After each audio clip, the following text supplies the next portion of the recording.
Hello everyone, আসসালামু আলাইকুম। সবাইকে মাহে রমজানের শুভেচ্ছা। তো আজকে হচ্ছে 1 তারিখ। তো আমরা আলহামদুলিল্লাহ আজ রাতে আমরা সেহরি খাবো, রোজা রাখবো। তো সবার কাছেই দোয়া চাই, সবাই আমার জন্য দোয়া করবেন, আমিও সবার জন্য দোয়া করি। তো আজকে হচ্ছে এই যে ব্রেড দিয়ে আজকে ব্রেড ক্রাম বানাবো, যেহেতু রোজার মাস। তো বানিয়ে রাখলে মানে আমাদের ইফতারিতে যে কোনো এই যে ধরেন আলুর চপ, তারপরে আরও অন্যান্য কিছু বানাতে হলে একটু ব্রেড ক্রাম দিয়ে বানাতে পারবো। তাই আজকে ভাবলাম ব্রেড ক্রামটা বানিয়ে নিই। তো আমি অল্প একটু ভেজে নিয়েছি, এখন টুকরো টুকরো করে ছিঁড়ে তারপরে ব্লেন্ডার করে নিব। তো এখন ব্লেন্ডার জগে দিয়ে দিলাম। তো আমি ফার্স্ট টাইম ট্রাই করতেছি।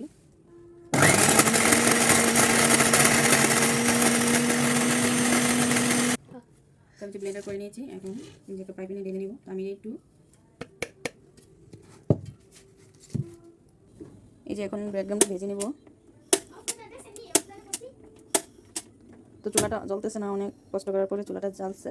তো এখন আমি নেড়ে ছেড়ে নিব, এটা ভেজে নেব। যেহেতু পাউরুটির ডিপ অবশ্যই থাকে না, তো এই জন্য একটু একটু রোস্ট করে নিলে ভালো হয়।